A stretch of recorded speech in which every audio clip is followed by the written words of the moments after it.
What if I told you that some of the most profitable assets is not gold, it's not real estate, or it's not stocks, but it's water? These investors are quietly making a fortune buying, selling, and then using the rights to water. And then with scarcity increasing, the market is only getting bigger. And just like with any other investment, it's supply and demand. But today, I'm breaking down how exactly water rights work and how you can become profitable from it as well. Because these quiet investors are quietly forming this into another source of income. But before we get into the details, let's understand water rights as an asset class. But first, let's define it. Water rights are basically legal permissions to use or extract water from a specific source, like a river, a lake, or an underground aquifer. And there are two main systems. The first one is prior appropriation, where priority goes to whoever started using the water first. And then the second are riparian rights, where these are directly tied to owning the land and using the water source. And investors get into the game in different ways. They'll own the rights directly, they'll lease them to users like farmers, or investing through water banks or specialized funds. Think about it like real estate.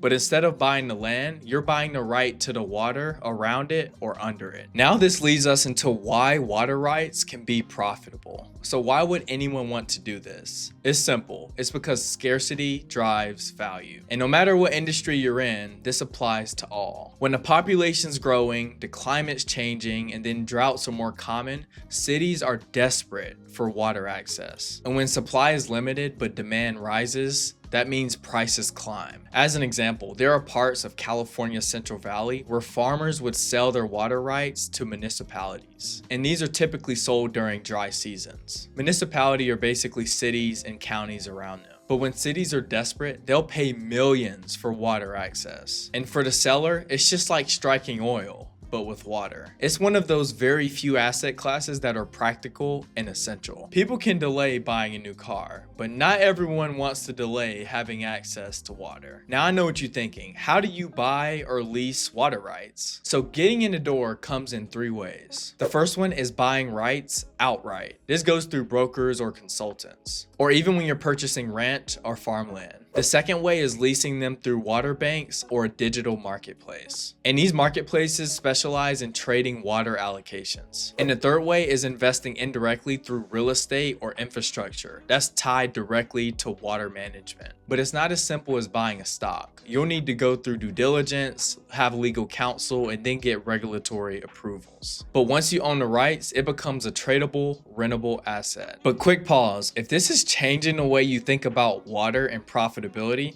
go ahead and hit that like and subscribe button so you can continuously see the quiet power plays in real time. Here's how you can evaluate water right investments. And the points I'm about to dig into is what separates a smart investor from a risky investor. And since you're watching Money Talks Media, you're automatically going to be the smarter investor, so pay attention. Legal clarity. Are the rights clearly documented and enforceable? Seniority. Old water rights normally have stronger protections. Allocation volume. How much water are you actually entitled to every year? End user demand. Are local farms, cities, and industries competing for this resource? Smart investors often look at prior sales or projected leasing income to value water rights. It's no different than using a cash flow model for a rental property. Now, these are the risks and challenges you need to know. Now, let's keep it real. Just like with any investment, there's no investment that's risk-free. Laws by region can change very quickly with new policies. Then there's environmental risk like droughts or contaminations that can get into your water, or even shifting weather conditions that can impact the value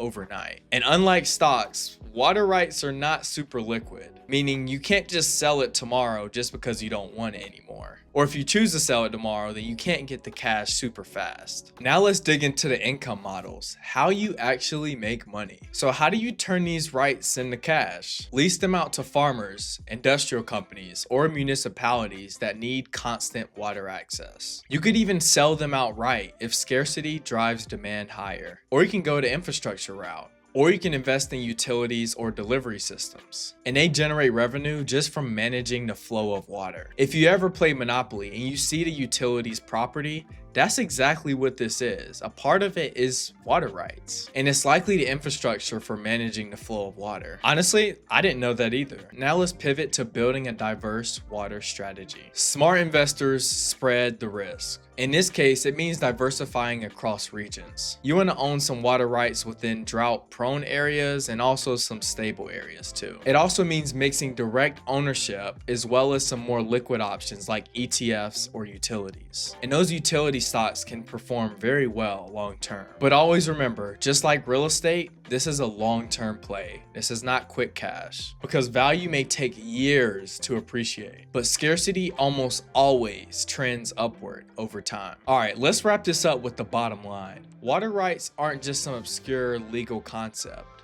They're a real, tangible asset that can generate cash flow and build long-term value. And for the silent millionaires that know how to play this game, water isn't just for life, it's profitable. So if you want to diversify beyond the stock market, then this is your play, because the perfect blend is having something essential and valuable. But let me know in the comments, would you ever invest in water rights, or does it seem too risky for you? But take care, and I'll see you in the next one.